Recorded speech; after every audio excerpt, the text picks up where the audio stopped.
Okay, hi everyone. Um, Today I want to tell you about one of the most powerful books I've ever read, which is Where the Red Fern Grows by Wilson Rawls.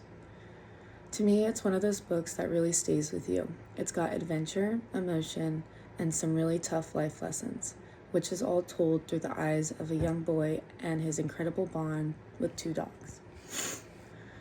To me, this isn't just a fun story, it's one that makes you feel something. And that is what I want to talk about. What the book's about, what makes it motivating, and how it can be a great tool for learning and reflection in a classroom setting. So, the plot. The book is set in the Ozark Mountains during the Great Depression, and it follows a boy named Billy Coleman, which I think I'm saying right.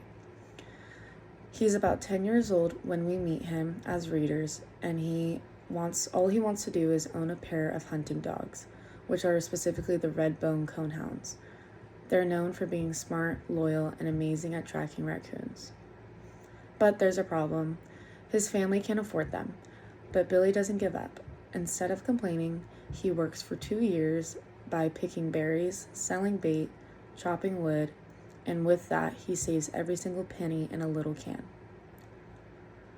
Eventually, he earns enough and walks barefoot to the nearest town to pick them up. He names them Old Dan and Little Ann.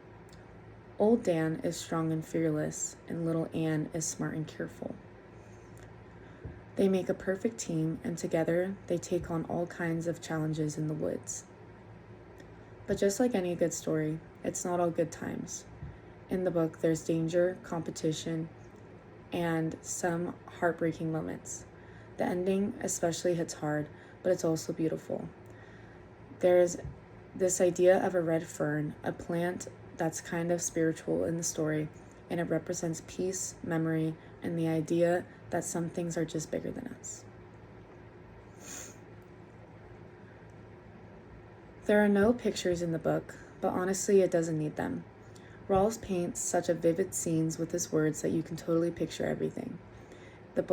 The dark woods, the dogs baying in the night, and even the glowing eyes of the raccoons in the trees.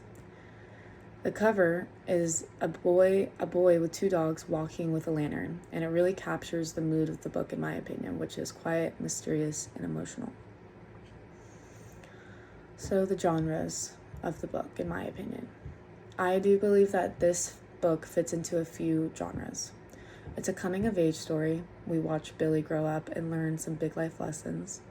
It's an adventure book with hunting trips, wild nights in the woods, and plenty of close calls.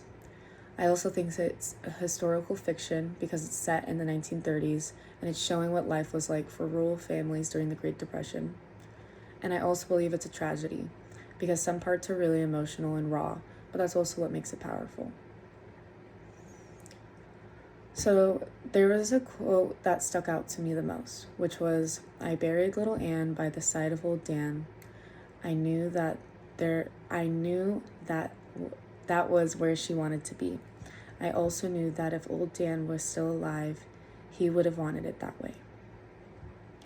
I feel like this quote is simple, but it says so much. It's about loyalty and love, but without being overly dramatic. That's what I think the author does so well. He writes from the heart in a way that just works. Some strengths and weaknesses. What I love the most about this book was its emotional impact. I thought you feel everything. Billy's excitement, his heartbreak, and everything in between. The nature of his writing is really beautiful.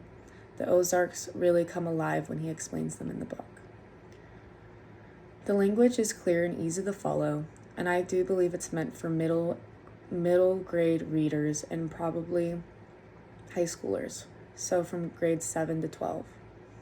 And while there is a few old-fashioned words, most of it feels timeless and relatable. Some weaknesses, I feel like the beginning is a little slow. Some readers might feel like, okay, when does the action start? And since there's a lot about hunting, not everyone will connect right away. But once you're into it, the emotional core really pulls you in my opinion. How it can work in a classroom. I do believe this book is perfect for classroom reading because it brings up so many real conversations about determination, friendship, grief, and growing up. There was one idea I had, and I'd want to call it something like Red Fern Reflection Project, and this is how I'd make it work. 1.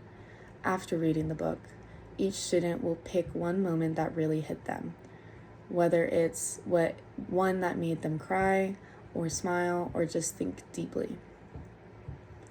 Then they would write a short reflection on why that moment stood out and what it made them feel and why. 3.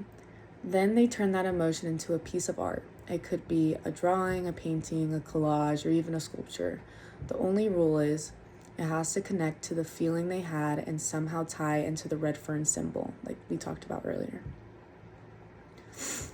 And then lastly, the class will do like a mini gallery walk where everyone shares their art and what it means to them. Or they could even like write about it and people can read it, like if it was in like an art museum kind of thing.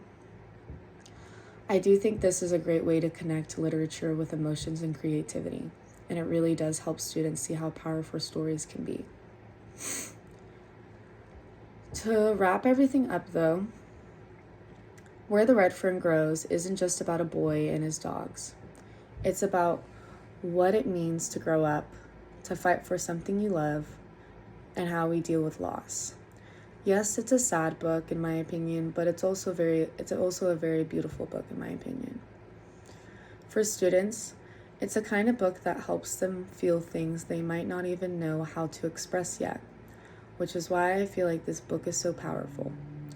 It's not just a story, but as something that helps us connect, learn, and grow.